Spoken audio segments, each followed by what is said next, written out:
Bonjour à tous. Dans l'actualité de ce mardi 31 mai, les fonctionnaires sont dans la rue. Ils manifestent pour l'emploi et le pouvoir d'achat. Des manifestations sont d'ailleurs prévues dans la plupart des grandes villes de France à l'appel de plusieurs syndicats. À Lyon, le cortège doit s'élancer dans quelques minutes de la place Jean Massé pour rejoindre la préfecture. Attention donc si vous devez circuler dans le secteur, des difficultés sont attendues jusqu'en début d'après-midi. Excédé par les nombreux braquages dont il a été victime, un boulanger de Villeurbanne a, semble-t-il, enfin trouvé une solution imparable, l'utilisation de caisses automatiques. Exit donc les anciennes caisses enregistreuses, place un caisson blindé où transite directement la monnaie. De quoi décourager les plus motivés des voleurs. Mais qu'en pensent ses clients? Réponse dans ce reportage signé Céline Cléry. Une boulangerie apparemment comme les autres à Villeurbanne, pourtant elle est unique en son genre. La raison, cette caisse révolutionnaire totalement automatisée. Vous laissez insérer de la monnaie juste ici, regardez, voilà. Et c'est parfait, bonne journée. Au revoir madame. Le principe est simple, le boulanger ne touche plus à la monnaie, la machine rend automatiquement au client ce qu'elle lui doit. Objectif de cet appareil, la sécurité. Après s'être fait braquer, Abdel Arbaoui, le propriétaire, a décidé de mettre ce système en place pour éviter toute nouvelle tentative de vol. C'est vraiment une question de sécurité, sachant que c'est une bêtise de penser que ce système supprime les emplois. On a toujours besoin de vendeuses pour servir les personnes, pour les conseiller et pour s'occuper de la mise en place du magasin. Le personnel n'a plus accès aux caisses et l'argent se retrouve dans un coffre-fort scellé au sol et indémontable. La machine calcule tout elle-même, ce qui évite les erreurs de caisse. Du côté des clients, certains sont réticents, mais la plupart d'entre eux apprécient l'innovation. Ah oui, c'est super, c'est super. Un peu impersonnel, mais je suis pas sûr qu'on gagne du temps. Hein. C'est assez original, c'est la première fois qu'on voit ça.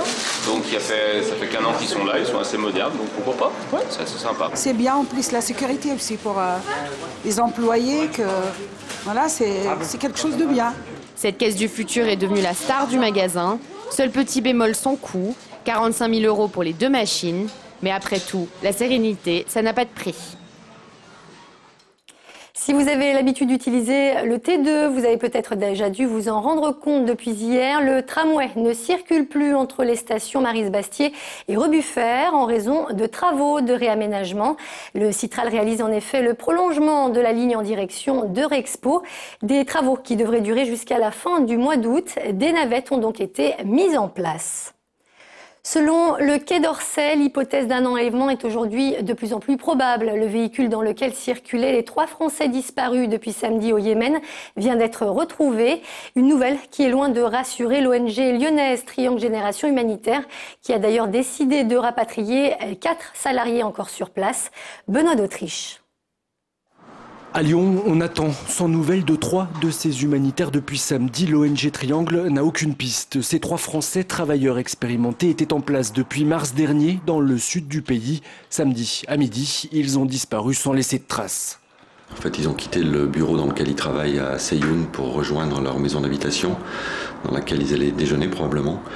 Et on a perdu leurs traces à partir de là. On est évidemment en contact avec notre chef de mission sur place, avec l'ambassade de France, avec le Quai d'Orsay à Paris. Selon le Quai d'Orsay, justement, l'enlèvement devient de plus en plus crédible au fil des jours. La tension qui règne au Yémen, avec notamment ces manifestations contre le pouvoir en place, peut peut-être expliquer l'enlèvement. Mais là encore, aucune certitude. Même s'il y a des manifestations en ce moment, parce que le Yémen est en ébullition, tout le monde le sait, c'est une région qui était plutôt relativement calme de ce point de vue-là. C'est vrai que c'est une zone dans laquelle il y a eu pas mal d'enlèvements de touristes ces dernières années, notamment des touristes enlevés par des tribus qui réclamaient la libération d'un prisonnier, la construction d'une route ou des choses comme ça. Nous, on est présents encore une fois sur cette zone depuis 1999. C'est un terrain qu'on connaît bien. On était parfaitement acceptés, intégrés par les Yéménites avec lesquels on travaille.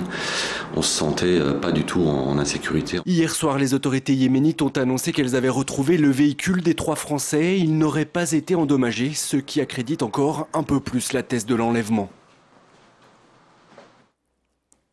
Azouz Begag revient, non pas en politique, du moins pas pour l'instant, mais dans les rayons de librairie. L'ancien candidat MoDem aux dernières régionales vient de sortir un nouveau livre intitulé « C'est quand il y en a beaucoup ». Un titre en référence bien sûr aux propos tenus par l'ancien ministre de l'Intérieur Brice Hortefeux. À un an des présidentielles, Azouz Begag souhaite ainsi mettre en garde contre toute tentation d'instrumentaliser l'immigration dans la future campagne. Ce dont j'ai envie, c'est d'éviter que ça pète de partout. Dans un an, il y a une élection importante, dans un an, l'élection présidentielle. Et je sais que quelques-uns ne vont pas hésiter à allumer le feu entre les communautés. Je crois que malheureusement, on est en plein commerce de la peur. C'est ce que ce livre veut éviter, avec l'histoire, avec la sociologie, avec la douceur, en essayant d'être pédagogique et non pas belliqueux. Et c'est la fin de ce journal. Avant de se quitter, je vous rappelle qu'à 18h05, vous pourrez retrouver Popcorn, le Maxiné. À 20h15, ce sera Cité Campus. Cette semaine, Sandrine Audrin vous donne tous les bons plans pour trouver un job d'été. Quant à moi, je vous donne rendez-vous dès 17h pour le 3 minutes chrono. Excellent après-midi sur TLM.